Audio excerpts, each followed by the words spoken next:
Greetings, everyone, and welcome to Performance Coaching for Empowered Black People. My name is Diane Thomas, and I welcome you to my Wednesday live. I'm here live on Wednesdays at 7 p.m. Eastern to give you a little bit of insight into what coaching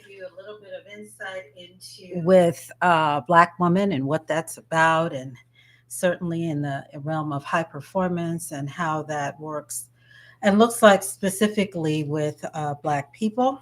I am an empowered Black woman.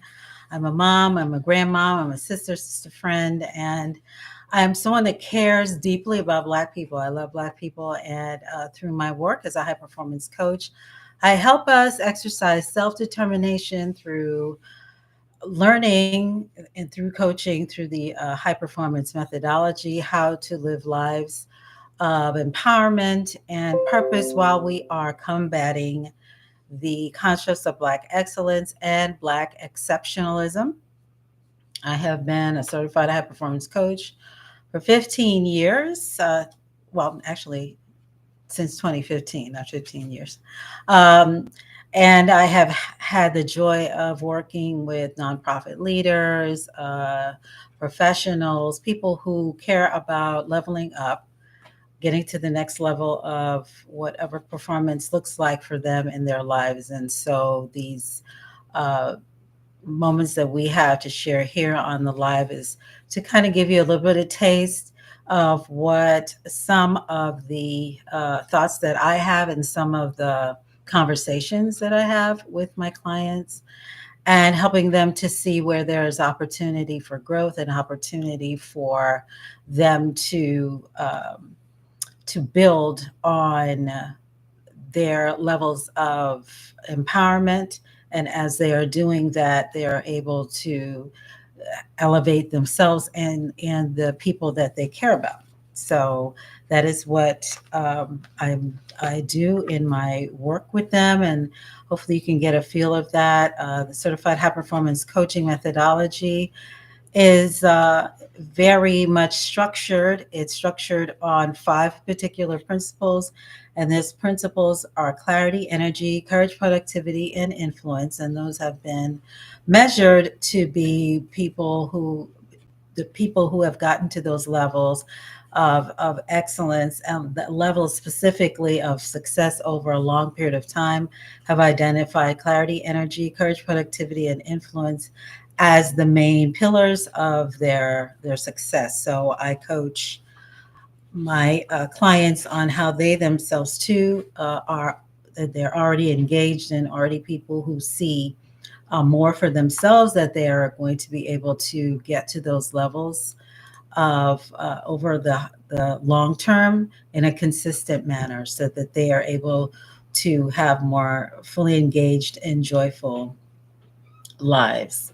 So, just looking specifically in terms of how we are looking at our topic for today around performance, I thought to revisit a video that I had done some time ago. And so when we look at our topic today, do you have to produce to be productive? Because productivity is one of the high performance pillars, then that is, I thought, very timely for us to kind of look into that. Now, specifically, as we are coming to the end of the year, we just have a couple weeks left in the year, and you may be right now kind of looking at the past 11 months, 11 and a half months, and assessing for yourself, how productive have you been? How much have you gotten done? Have you reached the goals and aspirations that you'd set for yourself thus far? You've got maybe a little over 2 weeks to get it done, if that much. Um, and that's probably not likely that much of that will happen in that short period of time. But um, the conversation tonight isn't so much about trying to play catch up about that, as opposed to kind of a way for you to frame or reframe what you see as what it means to be productive. so that you can grant yourself a little bit of grace if you weren't able to meet those benchmarks or those goals for yourself. And to rethink specifically how you want to go into 2024. Maybe thinking about productivity a little bit differently. So, I did a video called "What is well, it was called Keeping the main thing, or making sure the main thing stays the main thing." That's on this channel, and I was looking at that through the constructs of Black excellence and Black exceptionalism. Once again, my explanation, or the way I look at a construct, or the construct is actually defined as something that isn't necessarily based in evidence of any type. It's somebody's idea about how something should go. And in the sense that we are Black people, and in a structure and a matrix that we are living in here that was not structured by us, that we have to live within, we are then required, or to integrate into this system, we feel that we are required to meet certain um, expectations. And so those expectations are often realistic, and they make for very damaged people and strained lives. And so, and experiences. And so, when I look at that, from definitely you see that for the most part, I think of any spaces that shows up in, it's how we are producing, because we're the way that we're being measured. And oftentimes we're not being measured on our own merits. We're being measured against somebody else's um, measurements, because largely their measurements are designed to make us have to work harder, and to make us have to be more um, anxious about us being able to live up to whatever those expectations are. And so that's a frustrating um, way to live, and it's damaging to us. And so uh, it's damaging to us physically, mentally, spiritually, emotionally, and all the ways that we as human beings have to show up, being spiritual beings and having to show up as human beings in the world. It's damaging to us in those ways. And so in that video, I talked about that. And I talked about, if we are going to produce, how do we do so in a way that we get the important things done, and making sure that we keep the main thing the main thing. In the book, High Performance Habits, which is authored by Brendon Burchard, and he is the founder of the High Performance Institute, through which I have my certification. He talks about productivity in terms of how we measure productivity, and using the term prolific quality output. And so that is how we're able to keep the main thing the main thing. What are some of the ways that we're structuring our lives, structuring our time, structuring our priorities, so that we're able to consistently meet whatever the metric is, or whatever that outcome is for ourselves, what we measure productivity to be, that we're able to be consistent in doing that. And so, just kind of to paraphrase some of what's in the book, as I took away from it, it's really starting with the end in mind. So, envisioning how you want an outcome to be, and the backing back from that outcome. What is the step that you need to do? So, you're reverse engineering the process. So it's the process of the things that you have to do, and the process of the time frame, the process of the resources that you're going to need, so that you're able to start as soon as you possibly can, and make sure that you meet whatever that outcome is that you're looking for, and what's important. So it's essentially investing some level of planning and organization and structure, so that you're able to get to the outcomes that you're looking for. So starting with the end in mind is one definite uh, me- one definite way that you need to use in terms of measuring how you're going to plan out your success. The other thing, though, also, when you look at what can be a problem for us in terms of getting to the keeping our main thing, the main thing, and functioning with the end in mind is being consistent. So it's a given that, yeah, clearly, okay, if you've set a goal for something and you have a date and a particular outcome, that clearly you're going to have to be consistent and doing whatever the prolific quality output activities are able to get to that in a timely manner. Consistency is key, but what I often hear from clients is there are challenges around consistency. And so I delve to some degree with them in terms of helping them identify what's holding them up from the consistency.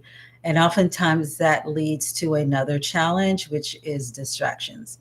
And so being able to manage distractions, being able to uh, make sure that you're setting time for certain things. I was talking with a client the other day and told them, that some distractions can be healthy and good, but you make sure that you're using them in the right way and at the right time. And they can very possibly be a benefit to you. But you have to also think about them being, as I mentioned, being healthy and being useful distractions for you. So those were some of the tips in that video that I recorded a few months ago. So hopefully you have the interest of going to check that out and seeing for yourself what we talked about there. I wanted tonight, though, to expand or maybe take a different tact in terms of productivity, because as people, this channel is for empowered people who want to perform at higher levels. And when we hear about performance and hearing about productivity, you think about doing. There's things that you have to do. So take some action on your part.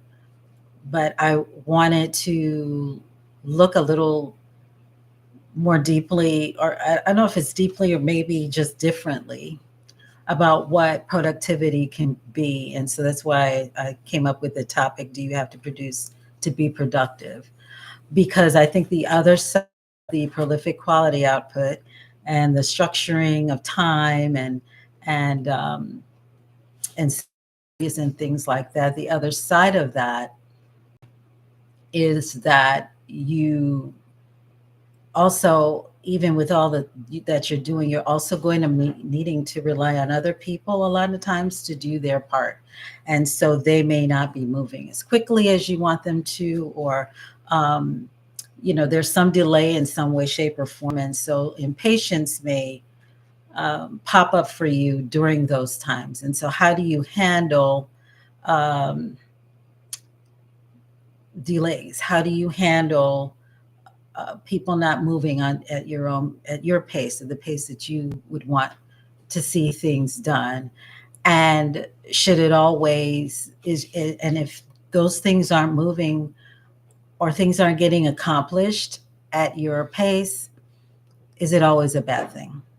So I do explore that as well with clients, because I think it's important for us to be realistic and to give ourselves grace again, and give other people grace in terms of when what is an outcome, what is production, and that it looked different for everybody. And so we actually, if we're having expectations for other people and people have expectations from us, that we get clear about what those expectations are, so we're able to produce whatever the outcome is in a way that that is the doing, and then it's either waiting or allowing time to happen so that the thing can take place.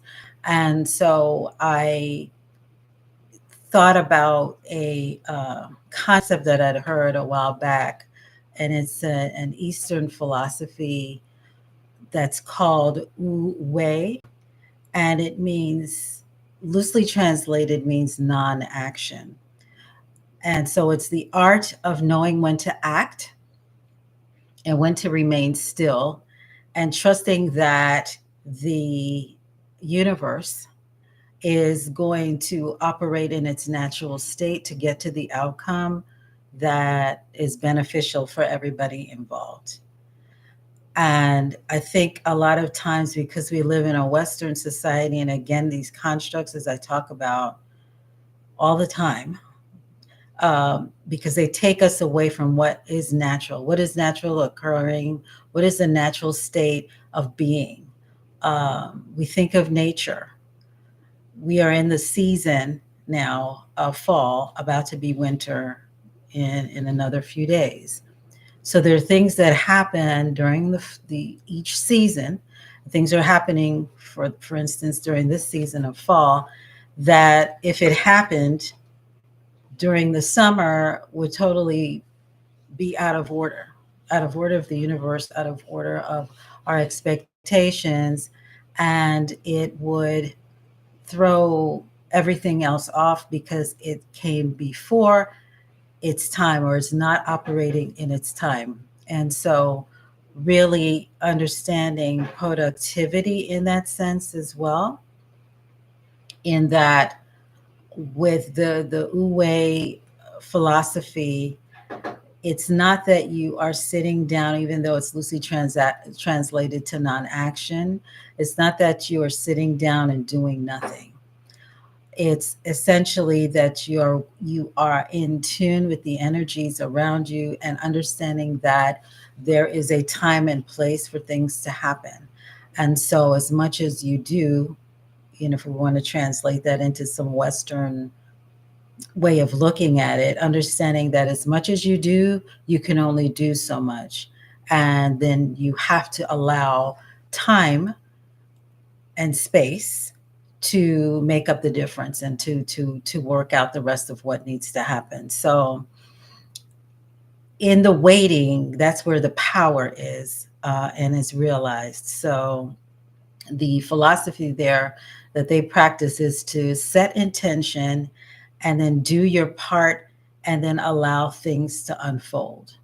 So the frantic state that we are in very often, as people, as Black people, even more so, again, because of our expectations, it is out of order, and it is not going to be something that's structured all the time for us to win, especially if we don't have control over the circumstances. Um, and so, to be able to be in Wu Wei, we need to be present. We need to be aware of our surroundings. We need to observe what's going on, and that's observing what's going on within ourselves, as well as the people around us and the environment that we are in, and to be connected in ways that allow us to use our intuition. And men as well as women have intuition, but you have to be in spaces where you're able to be still, and to be consciously aware of your own limitations, as well as the energies and the power that you have in doing nothing. And that is very, very challenging for a lot of us, because that is not our natural state.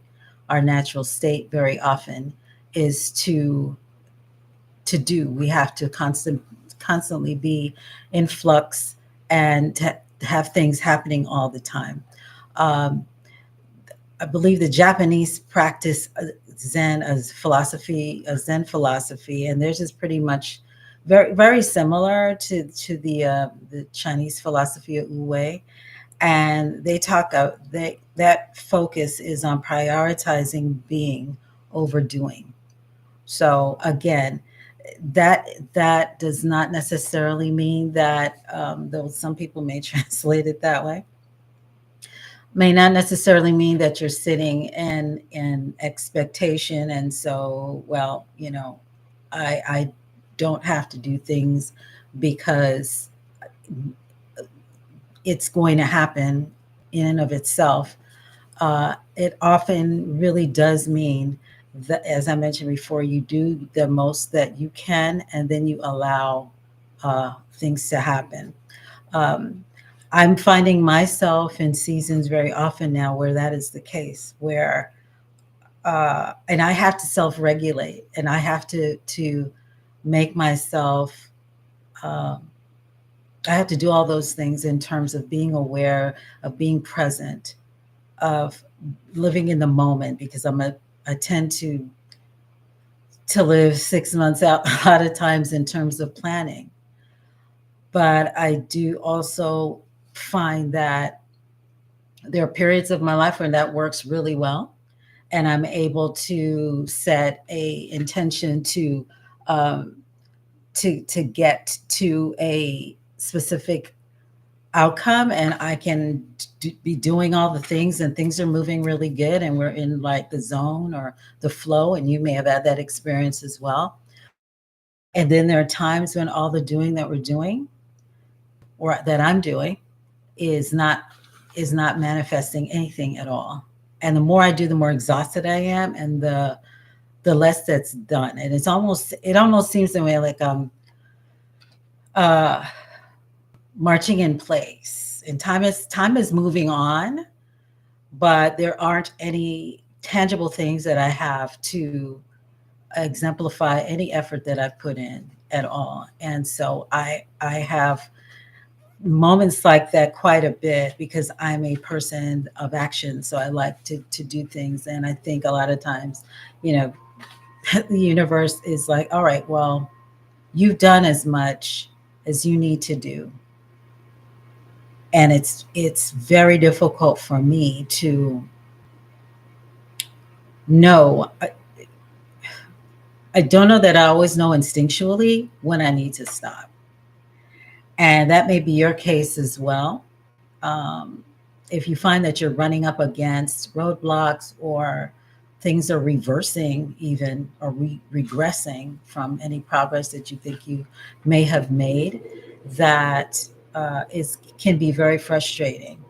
But that's the time of you, or for you, to sit still, to be present in what's going on, to be present in the environment that you are in and the time that you're in, taking in what's going on in the environment, and taking note of how you're feeling in that space.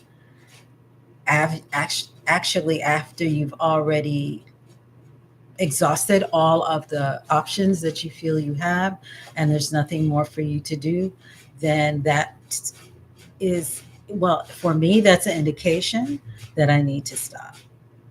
And I don't always know how long I'm supposed to stop, and it's very frustrating and uncomfortable, extremely uncomfortable for me to do that, especially when in my mind I'm like, this thing that needs to get done, and there's this deadline, and I need to take care of that. But it doesn't make any sense for me to continue pushing when nothing different is going to happen at that moment. And so I tell myself, I have the prolific quality output in my head, and I've I've got a checklist of things that I'm going through, and I go through the checklist. And when I get to the last thing, very often, something else will come up, because I'm always thinking about what's the next thing to do. But I am I'm a work in progress with this, even as I talk to my clients about it, but I'm a work in progress with this as well, to get myself to stay centered and to focus on allowing and just understanding that I've done what I need to do. So that can actually be the best thing you can do around producing the outcomes that you want, is to do nothing, is to stay still, is to be uh, in a state of reception, as opposed um, to doing all the time. Now you're in a state to receive. So I had just wanted to ask you a couple of questions if there are any thoughts around what I've shared in terms of what we traditionally look at in terms of productivity and the doing, and for the times that we do have for the seasons that we have to be in to do, how you do that in a way to get the outcomes, or at least you set yourself up for the outcomes to happen, but also building into that the receptivity piece that is called Wu, and that's WU. It's two words, WU and WEI. And so you can do the further research on that. But I think it's a great. I think it's something that we. I know I do a lot. I didn't really know there was a name to it necessarily till just a while ago, that there was actually called something. So that's what it's called. And we've heard the term Zen, before. And again, that's a state actually recognizing yourself in that presence and that state of being as opposed to doing all the time. So just wanted to get some thoughts from you all about that. So let's see. Daniel Lawrence, hi Daniel, um, says that this is the message is incredibly true and important. Thank you so much for these sentiments. And with a new year coming soon, today's timing couldn't be more perfect. Well, thank you, Daniel. Yeah, I have this series that I'll be doing, and I'll be announcing it really soon. But I do know, because this is a time of year, a lot of us are frustrated, and this has been a very challenging year for a lot of people. I thought it was just me, but a lot of people have had major setbacks, and so we are anxious. We're anxious about a lot of things, whether it's the economics or political issues, or wars that are going on, our own personal things that we have going on in our family. And so it's really important, I think, to begin to do that reflection. So I'm glad you feel that it's timely.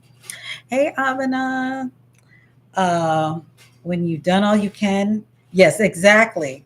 Is that I know the song. What is his name? That is a I think it's a gospel song, right? When you've done all you can, you just stand. Absolutely. That is absolutely correct, because you have to allow the universe to work. You have to allow things to take place and to happen. You can't constantly be the pulling and tugging of this. Is just not going to be a healthy situation for you to be in, and gets you more frustrated. It's okay to chill. If nobody ever told you that, I'm telling you that it's okay to sit back and chill a bit. So I had a couple questions I wanted to ask you, and to see what, if you don't mind putting your responses in the chat, so we can maybe get a dialogue going. So I really appreciate those of you who've already shared your thoughts. So when you think about productivity, and barring what I said before, what comes to mind immediately for you? So that's one question that I had. And then as you are thinking about what comes to mind, are you getting the main things done? Are the things using that prolific quality output, are those things happening for you? And so so Daniel says, Donnie McClurkin made it a great song. Yes, Just Stand, Donnie McClurkin. Thank you, Daniel. I couldn't remember his name, but yes, most definitely. So Abuna says, doing lots of work equals productivity. Yeah, that's the Western philosophy, the Western way of thinking about things. Doing a lot of work means that you're productive, but is it doing the right work? Is it just being busy? Because a lot of people, and I know I'm guilty of that, been really busy doing nothing. And that's not doing nothing, just chilling, just doing a whole lot of the wrong things, not the main things, the wrong things. And so if you aren't getting the main things done, what is keeping you from accomplishing more? So think about what may be internal issues with you that are keeping you from accomplishing more, or environmental external things that you feel are keeping you from getting more done. So think about that for a second, because the with all that you can do, as I mentioned before, you have to rely a lot of times on other people um, to do their part. So if there's more that you need to do, or is it you, or do you have to rely on somebody else to get those things done?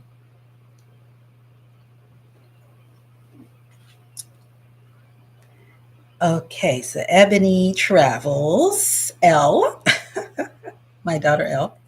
Lack of a healthy work life balance, cost of living being too high compared to wages.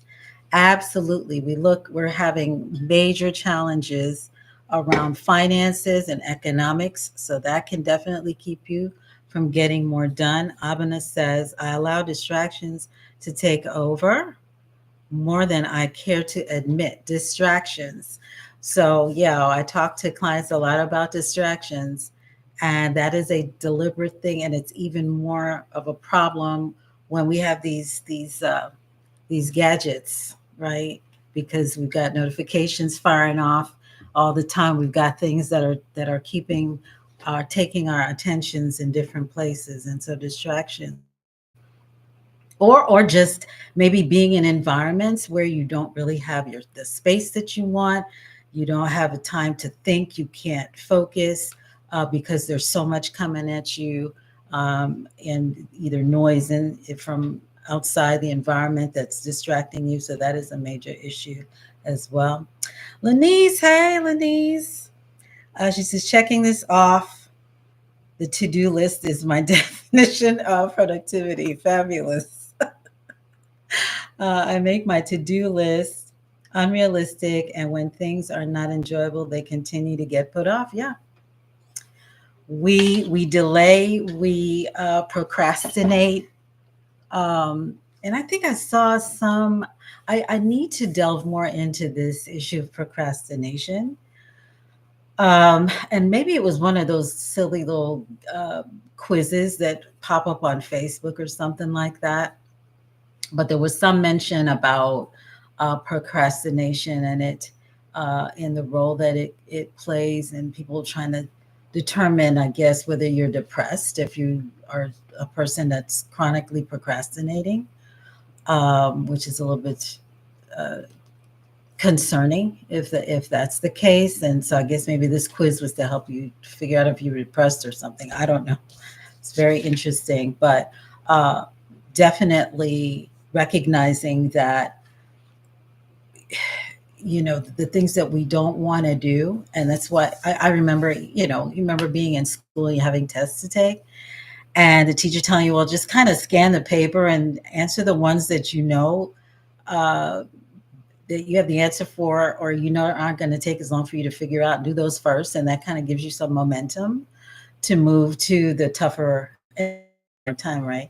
To move to the tougher questions to get them answered as well. So that's one way to look at maybe helping yourself, getting a little cheat code in terms of getting through the things that are unpleasant, but also certainly unpacking what is unpleasant about the things that you need to, especially if they're things that you feel are going to keep you from moving to the next level. Then really thinking about what power do I have over these things so that I can get the help that I need. So if that's you enlisting help from other people, or maybe scheduling more time to get things done, so that it's not, like a burden that you're carrying and a stress that you're trying to work through. Ebony Travels, I procrastinate when I don't want to do a task that gives me no joy. it isn't worth the effort, or when I'm afraid to fail or mess it up. Yeah, and so that's a setting, really sure that we're setting realistic when we need it. Uh, the the thing about productivity is that, as I've said a lot of it already, but we have to also understand that we are capable people. And again, I focus in really getting people to see that you are accomplished in and of yourself. There's a lot that you've already done that maybe many people, including yourself, has says you can't get done. You can't do it. You can't. You don't have the this or the that or whatever. But in life, we know, and certainly as Black people, we've had to make things happen, even when it seemed impossible. And so I take that. I heard that definition some years back about what confidence meant, and it really just means that you have the capability to figure it out. Even if you don't have the answer today, you can figure it out. And that alone then requires, maybe you'll need to enlist other people, you need to go learn more. Because a lot of times when there's self doubt, it's just a trigger for us to recognize that we need to level up. There's something more we need to get, something more we need to learn. And the world at our fingertips, as much of a distraction as these things are, but they definitely are a benefit to us, that we can use it to learn what we don't know. And then again, as we have done as much as we possibly can, then we take the what we have done, we make peace with the progress that we've gotten to this point, and then sit with the understanding that we have to allow the universe to do the rest of the work. And I think once we've done those essential things, so it's as the uh, Wu Wei says, you are going to set the intention, so you've put out in the universe the outcome that you want, and you've kind of mapped out what you need to do. Then you're going to do your part of it, because it's always your part, and that's the other thing. Just recognizing, even if you're saying, I'm going to apply for this job or whatever it is, I'm going to get this particular outcome. I intend on doing that. That's my intention, right? I've set this energy out into the universe, but also recognizing other people have to be a part of that actually happening. So you do your part, and then after that, you just allow things to unfold. Daniel says, I consider myself very self reliant, but for me personally, unfortunately, there is some nagging core shame that sometimes just won't let me, but it's much healing therapy in my solo stillness and quiet. Yeah. Um, we have to really get to understanding that I think as humans, we do walk around with some level of guilt and shame about, and hopefully there are things that um,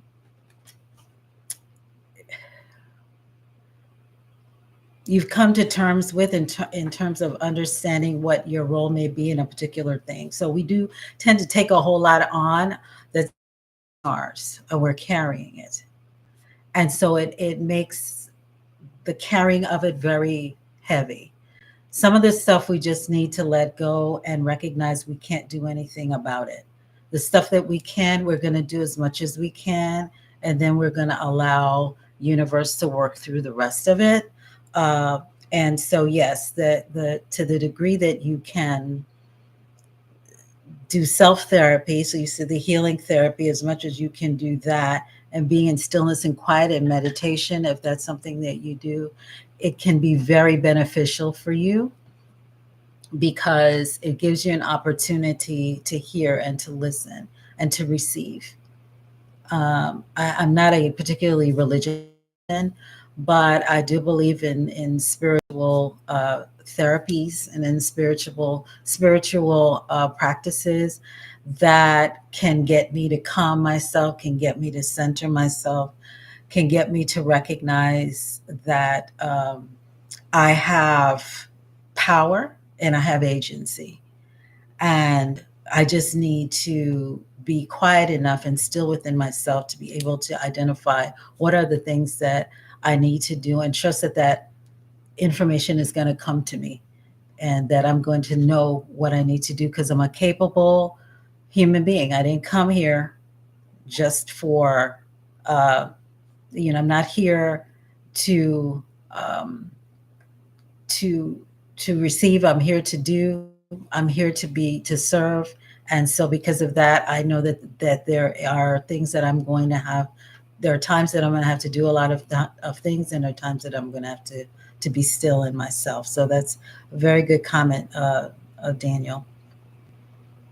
And so along with what I was talking about before, and just wondering, and asking you, do you feel pressure to do more from yourself and from others? Because a lot of times it's internal pressure. It's internal pressure to do. It's not always on the outside. And so, really sitting with yourself and saying, how urgent is this? Because that's the other thing, right? We have, I think it's and I'm trying to remember, it's a matrix, and I don't remember exactly all of the pieces of the matrix, but there's something called the Eisenhower Principle. And it's essentially recognizing that oftentimes things that are things that are concerns to you are important. Things that are concerns to other people are urgent. And a lot of times we take their urgency as our importance. And that is another way that we end up putting off things that we need to be doing for ourselves. And we end up being very productive for a lot of other people out there. We're not getting the things that we need to get done as well. So that's why it's important to set the proper boundaries and priorities that we need to make sure that everything gets put in its proper place. Uh, you have to do and serve others. Absolutely, you have to do that, but you are not going to be able to do much for other people if you haven't taken care of things for yourself first. So that part's going to be always priority, is going to be important for you. So you've got to be the urgency for yourself, not so much what other people want you to. Recognizing and looking about, looking at whether or not where this pressure, if you are feeling it, where's it coming from, internally or from outside of you? And then just wondering if you have heard of Wu and Zen, and of those practices that you are doing actively, or maybe you didn't hear about them and it's just something that you do anyway, and just wondering what your experience was with that. So, because it was brand new to me. So I wanted to just find out if that's something that you'd heard of. I think essentially, and as I wrap up here, the real challenge here for us around productivity is balancing getting the important done while we are allowing the divine to make things happen. It's a balance, long story short. We have to, as I said before, in I think producing, and hopefully this kind of just gave you just a different way of looking at what is productivity and what does it mean for you to produce. And I think that's really the question for you is, what are you satisfied with at the end of the day? One of the questions that the early sessions that I do with my clients is called the clarity session. And I ask them to identify three words in several different categories. And one of those categories is success markers. And essentially, it's them asking themselves, what has gotten you to this level of success, and what will get you to even more success?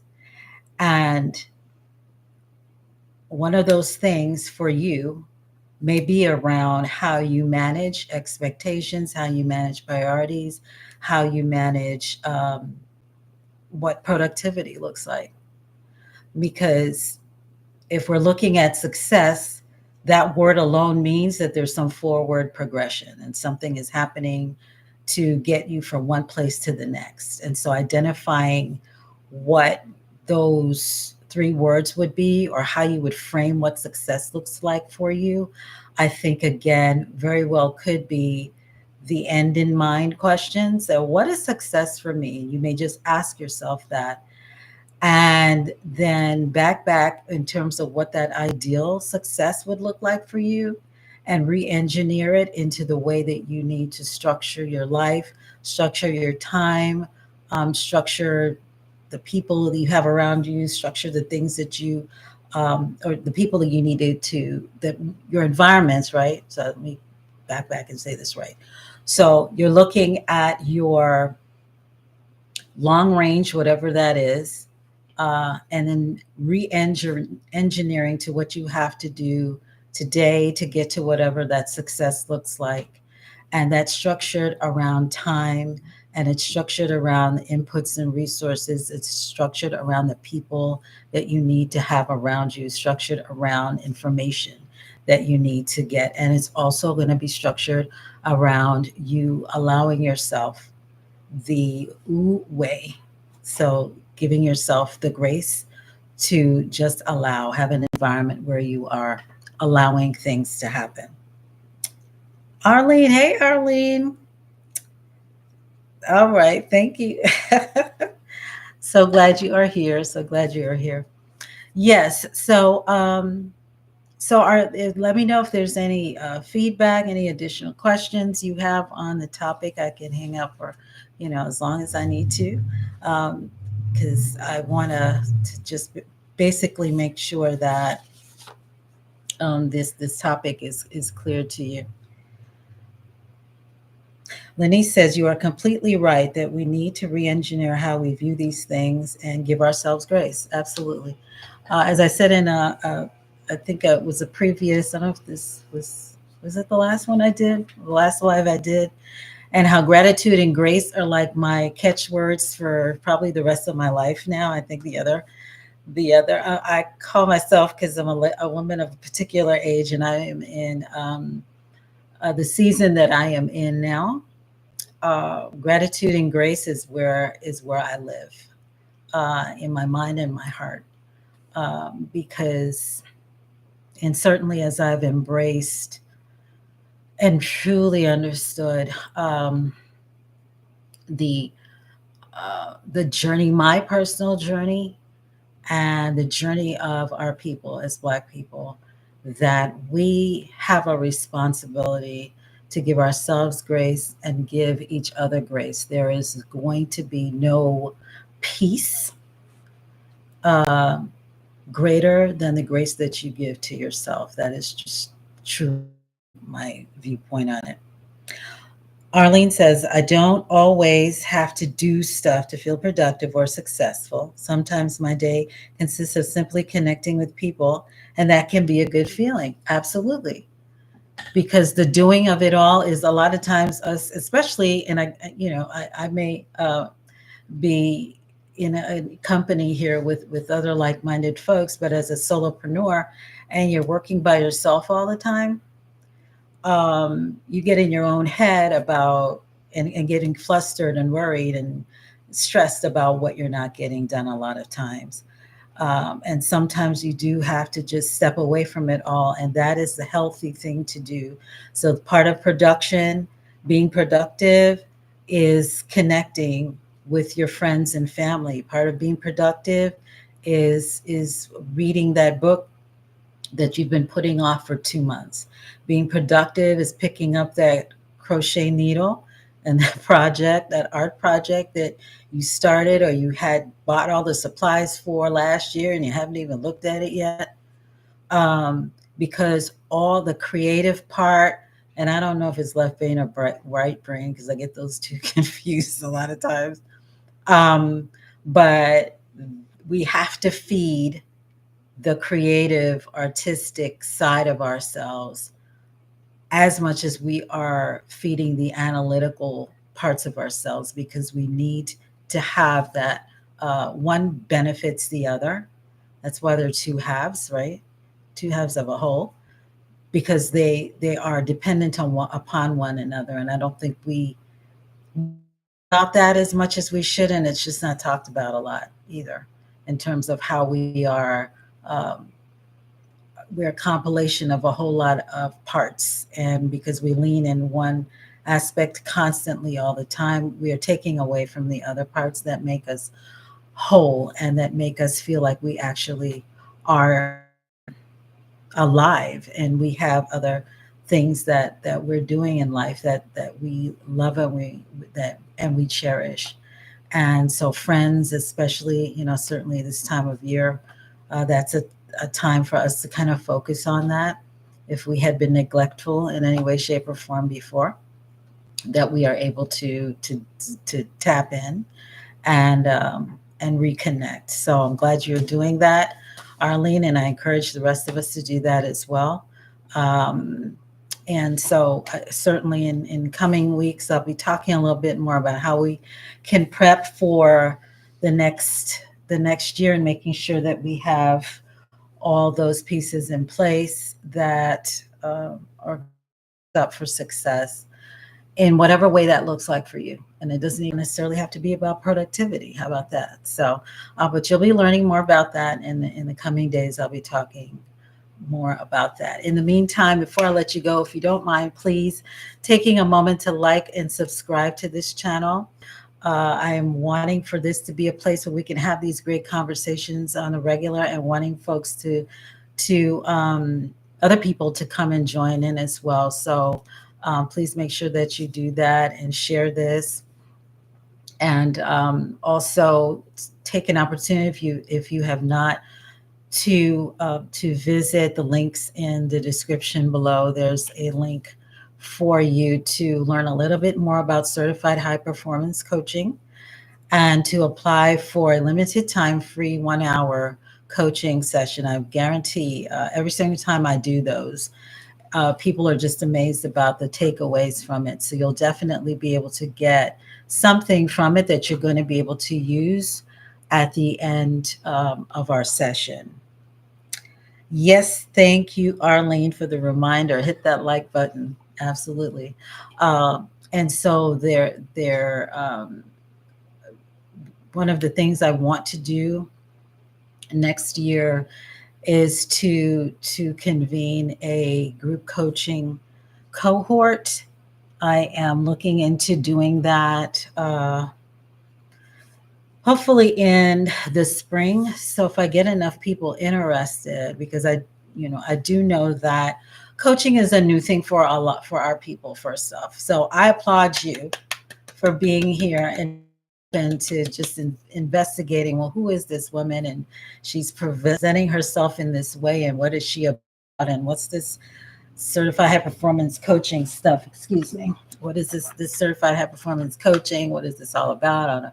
So I applaud you for coming and checking it out, and learning more about it, and then seeing if it's something that you would be interested in learning more in a one-on-one with me. But I do recognize that having 12 weeks of coaching for you, and as an individual, may be something that you're not prepared to do.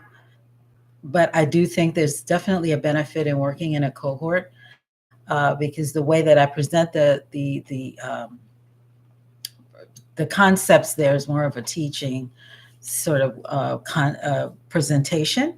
So you have an opportunity to be a part of that, to learn and to ask questions, and to get some coaching in as well in that environment. So it's not as as focused as a one-on-one would be, but it may be more feasible for you financially to do it that way. So either way, though, there's no obligation for you completing the questionnaire.